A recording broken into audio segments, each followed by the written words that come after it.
I don't think you guys know how much crime I had to fight today. And what better way to take a break from that than talk about my first impressions of Cyrene. It's been a few days since she did come out, and I've practically done nothing but test her and really just her teams and mess around a lot, and I've actually had a lot of fun with it. And so we're going to go over my first impressions on her.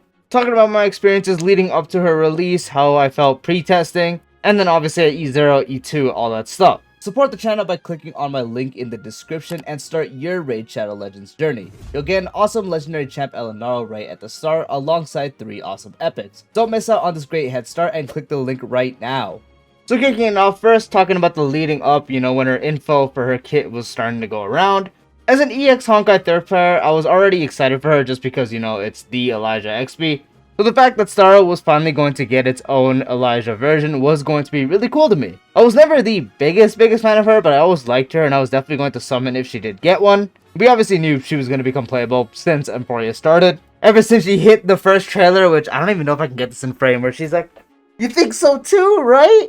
Whatever the fuck she said, I don't know. Regardless, she was going to be someone I pulled for. If her kit was bad, obviously I wasn't going to go that deep. And then fast forward, she got drip marketed. She had a really cool art, but I kind of still have the problem that a lot of people do where they didn't really do anything for her. Like, you can put Cyrene, the wedding dress version, the grown-up version, beside Elijah, and I could not tell you the difference besides their outfit. Not necessarily that upset about it, but it is kind of sad that they didn't really do anything else. Like with the other XPs like Zele, Acheron even, you can tell the relative differences they do have. But for Cyrene, it was really just a carbon copy. It's like when you go watch No Way Home, you can tell the differences in the Spider-Mans. You can also very much find me in the background. You might not see it, it's really hard to see, you need spider-like senses and spider-like eyesight to see it, but they're all different. With this, it's just the outfit. You can put Cyrene's outfit on Elijah and I could not tell you the difference. So I was a bit bummed by that, but at least they gave her a good splash art. Naturally, she has a really good design. But yeah, enough about her design. Now actually going up to her kit. Obviously, leading up through all the versions, there were changes, but none of them really addressed her biggest issue, which was the fact that she had really slow art charge. Art charge? What the hell? Alt charge? I just watched the video on Fate, so I kind of just have arts in my mind. But yeah, that never really ended up being addressed, unfortunately, in her actual kit. And I was kind of bummed about that because it did seem like she was mainly going to be the upgrade in these remembrance teams that also work with other heirs but don't really necessarily go on their teams. Fast forward to the final beta change, and it really seemed like she was only the definitive upgrade in the remembrance teams with Castris or Evernight or respective hypercarries, whatever you want to run it. There were setups for others. I'm pretty sure even at E0, running the Cyrene Hyacine Maide team is his new best team now. Correct me if I'm wrong if you're a Maide main. Which I can get because, getting multiple God Slayers is so fun, bro. Like, you can't top just going,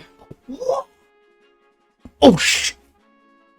You saw nothing. Anyway, you can't really top that. It's really cool. But on other teams, she was more of like a side grade to downgrade, depending on your team options. She kind of functioned as more flexibility. Like, she can free up Tribi if you're using Tribi on like an Anoxa team. Maybe if you're using Cypher on a team, you can use her instead if it's like a Crisis Era combination. It was kind of odd, but then obviously it came to eventually the consensus that yeah, she was mainly the upgrade for these Remembrance teams and also the My Day team. But for the rest, she was kind of there to keep options open. I already did make a video talking about that fatal flaw and how I had my own problem with it. But I generally think she was doom posted way too much. It's not really a Hoyo beta cycle if they aren't getting doom posted. But for her, it felt like people were just regurgitating the same thing over and over again. The old problem, focus, thank you.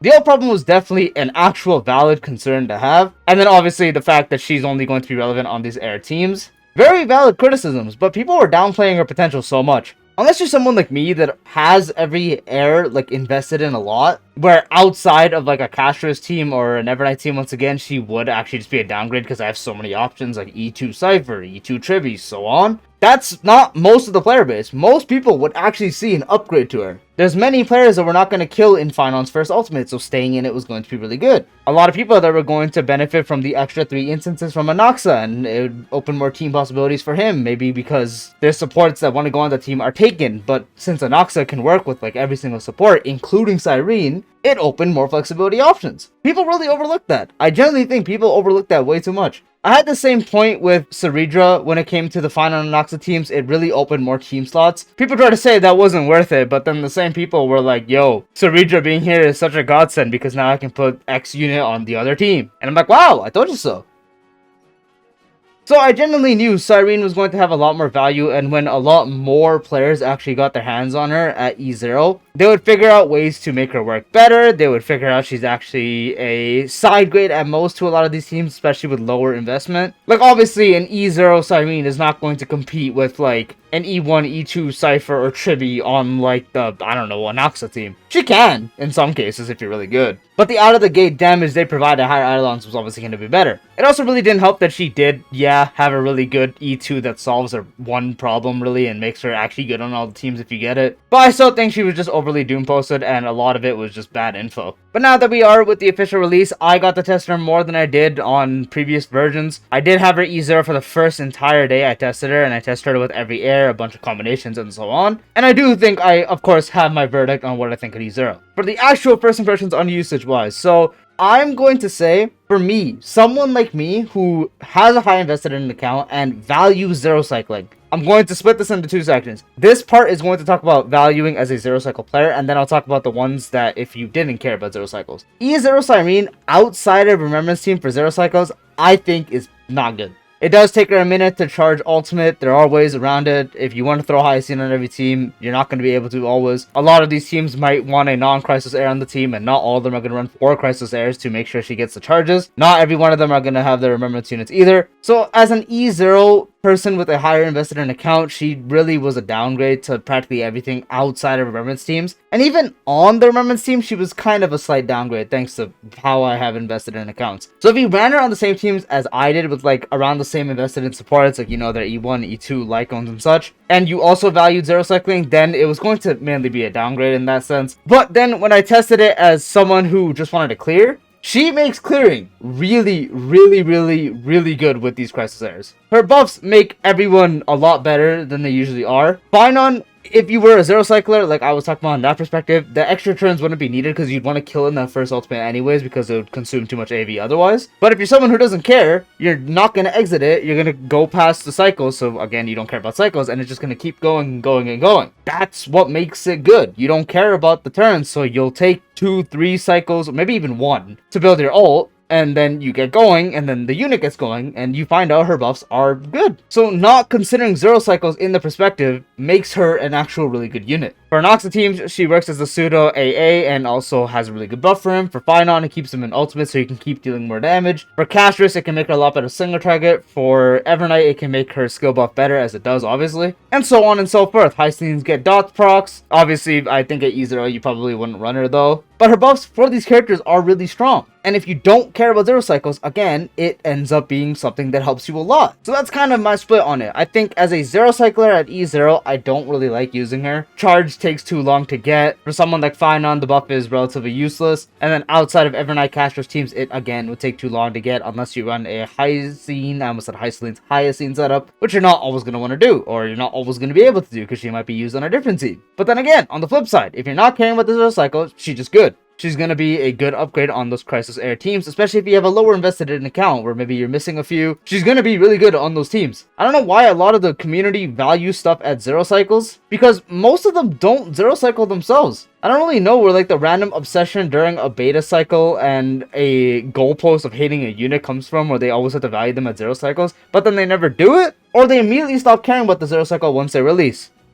Make it make sense. I think the people who actually care about zero cycles, me, myself included, is like a very small percentage of the player base. Because if you zero cycle or you 10 cycle, you get the same rewards. Who cares? That's why I personally like having my impressions on units in 2 different categories. If they are good, but it takes them a while to ramp up, like Cyrene, I will rank them in a different category. Have them in my zero cycle, where I rank them, where I would not rank her that great at E0. But then for general clearing, where you don't care about cycles and you just want to get a good maybe 3 cycle clear, she's really good. Really good buffs. So that's my impressions of her at E0. I think at a non-zero cycle perspective, she's just a really good unit on these Crisis Air teams. Unfortunately, her value is always going to be held back because she only works with Crisis Airs. You don't really want to use her anywhere else. But as a zero cycler, I want to rank her a lot lower because, you know, she's not going to be a better slot in than Tribi, Cypher even, and especially because they go on non-Crisis Air teams as well. So as a zero cycler at E0, not a fan. As the general clearer, a fan. And now E2, that practically makes her just really good on any air team. You get out so much faster with the extra 12 plus the amount you get for Remembrance teams or Crisis Airs. The true damage buff goes up so you can do more damage. Her E1 is byproduct active, making it a lot stronger. For the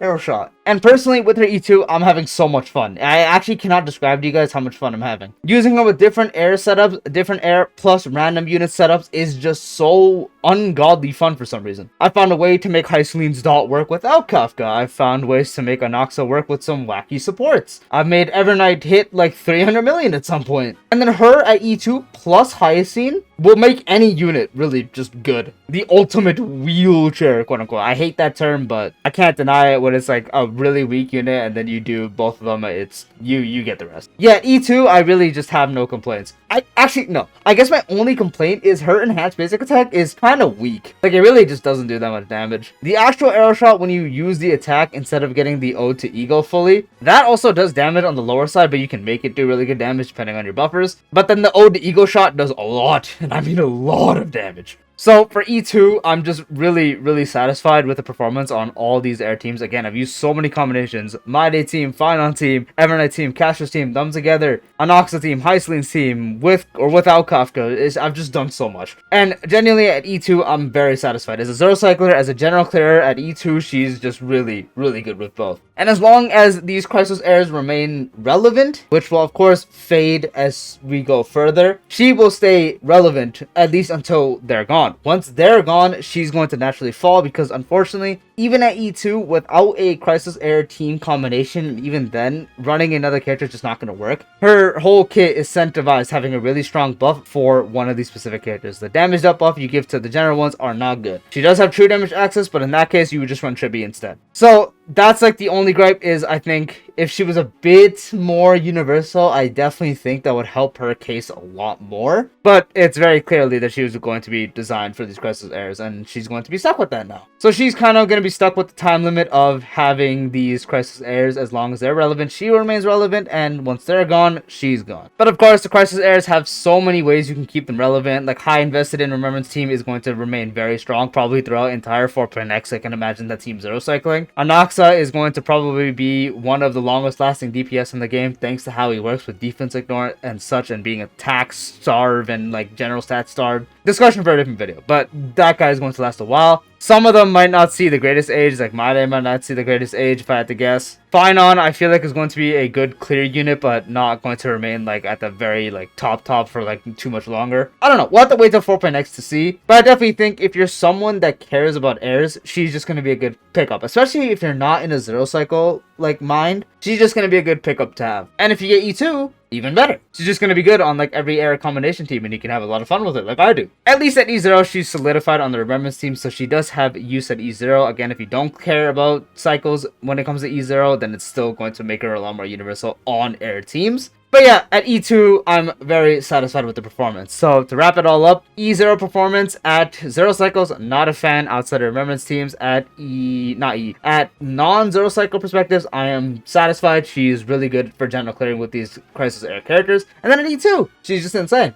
Like, actually insane. Her damage is good when you get the Ode to Ego. If you have good AoE buffs, you can make the regular shot do a lot more damage too. Getting her ult is no longer a problem. You can run wacky team setups, as you've probably seen in the background footage. And yeah, at E2, I'm very happy with the performance. And that does wrap up the full first impressions of Cyrene. If you found this video enjoyable, dropping a like would be greatly appreciated. If you're new to the channel or haven't done so already, be sure to subscribe and turn the bell icon for future videos like this, along with all other types of Star Wars content. Comment down below how you're feeling about Cyrene, if you're also having fun with her or not. Check the description to join the Discord server and also my ArcNets channel. And also, if you are interested, be sure to click the description link at the very top for the Raid Shadow Legends start. You start off really strong, it helps support the channel too, so if you are interested in the game in any way, shape, or form, be sure to check it out. I'll see you later, peace out, because the city needs me. Dramatic exit.